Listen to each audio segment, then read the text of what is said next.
God saw all he had made. Indeed, it was good. If we look through the version of Genesis on the pew sheet, we hear that refrain between every day. There was evening, there was morning, the first, second, third, fourth day, and also God saw all that he had made. Indeed, it was good. God saw everything he had made.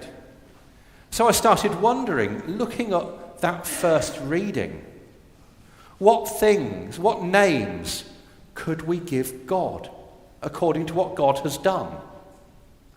Anyone think of anything that you read it?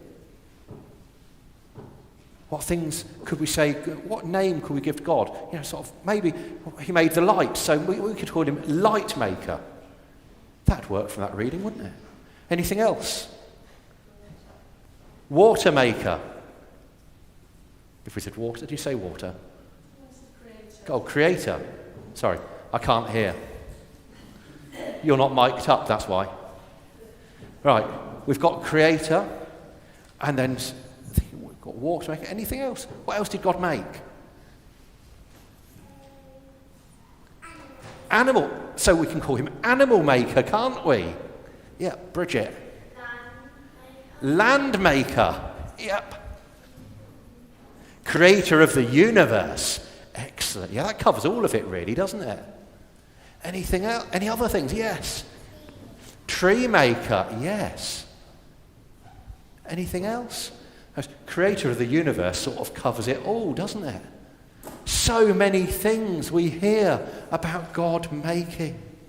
And then all these things, he didn't decide to order them off Amazon to be delivered the next day or week, depending on what the weather's like for the deliveries. He didn't use some tools he had in his shed.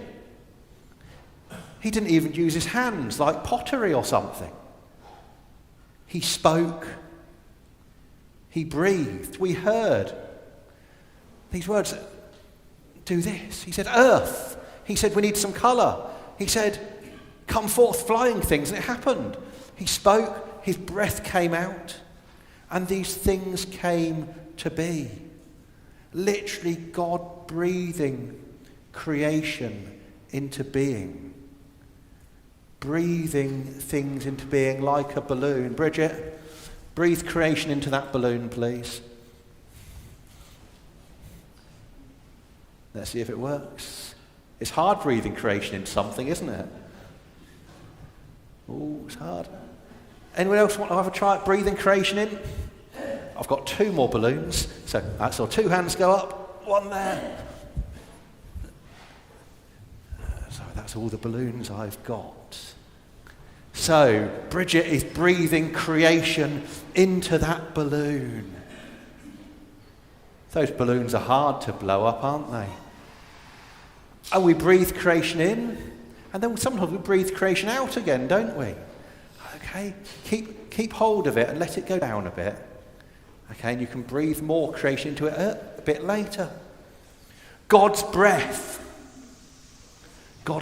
giving life to all things and making funny noises sometimes as well. We heard in the second reading, the Spirit of God is arousing within us. The Spirit of God, the Holy Spirit, doing something to us, just like we are when we're blowing into these balloons. And we react to God's Spirit blowing into us, a bit like those balloons react sometimes, making funny noises when we let a bit of air escape out. God's Holy Spirit doing things to us, waking us, encouraging us, helping us, giving us more than we could ever imagine.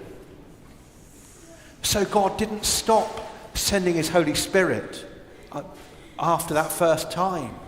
Don't tie it up though, Bridget, yeah? Often though, we get distracted. Who gets distracted? Who gets distracted playing with balloons? Yes. Sometimes we get distracted in good ways, exciting ways, like playing with balloons. Other times we get distracted in bad ways. We start feeling fed up. Who feels fed up sometimes? feeling discouraged, feeling like everything's going wrong. Who feels like that sometimes? And then we start to forget God created everything. We forget that line that we kept repeating in the psalm. What did we keep saying in the psalm? God's love never quits. Yes. What a line to keep repeating. God's love never quits. God never stops sending his Holy Spirit to us, like us breathing into these balloons. But then at the same time, sometimes it gets too much. We get so upset by all our worries. We get so upset and distracted by everything going on in life. You know, falling out with friends at school or at work. Having too much to do around the house. The bedroom's getting more and more untidy. Can't even find the bedroom, come to that, it's got so bad. Worrying about what to have for dinner. Worrying about whether we can start blowing a balloon up. But we're reminded in the gospel reading, we need to try to focus on God rather than all these other bits and pieces. Because God cares about us.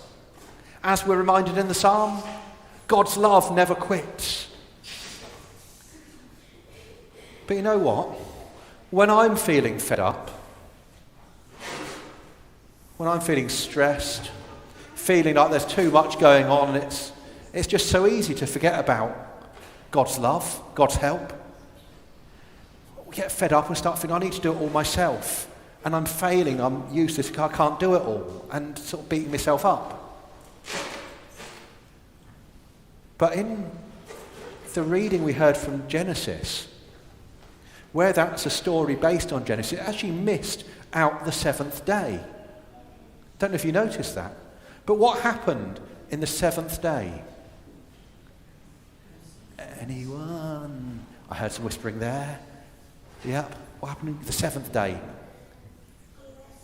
God rested. You were going to say rested. You were going to say rested. You were going to say rested. Yeah, excellent. Rested. God rested. Maybe part of that was God rested because he was tired after creating everything. But also we kept hearing, indeed, God saw all he had made. Indeed, it was good. So God took that time out on that seventh day to look at all the wonderful things he'd made, to celebrate it, to rejoice in it, to enjoy seeing it. God rested. God took a step back to appreciate everything. When I feel fed up, which happens sometimes, eventually I might realise that I need to stop. I need to look to see what's happening. Rather than just getting so caught up in it all, it's all too much. Just sort of stop and look. Sometimes I can do that at home. Sometimes I've just got to get away somewhere else. And if I manage to stop, eventually, it might take a while, I can remember everything isn't down to me. It's not all about what I'm doing or not doing. So what does it say in the psalm? God's love never quits, yes. But we can forget that and keep concentrating on what we're doing or not doing. But God's love never quits. Thank God for that. So when we do that, when we stop, when we remember to thank God, and when we remember that God's love is still going, God's Holy Spirit is breathing into us like these balloons and making funny noises sometimes, we celebrate that God's love never quits. We realise God is with us, that everything's not quite as bad as we might sometimes think. God breathed life into all creation, as we heard in Genesis. God breathed the Holy Spirit into you and into me today to help us, just like breathing or blowing into a balloon. I'm going to do it now.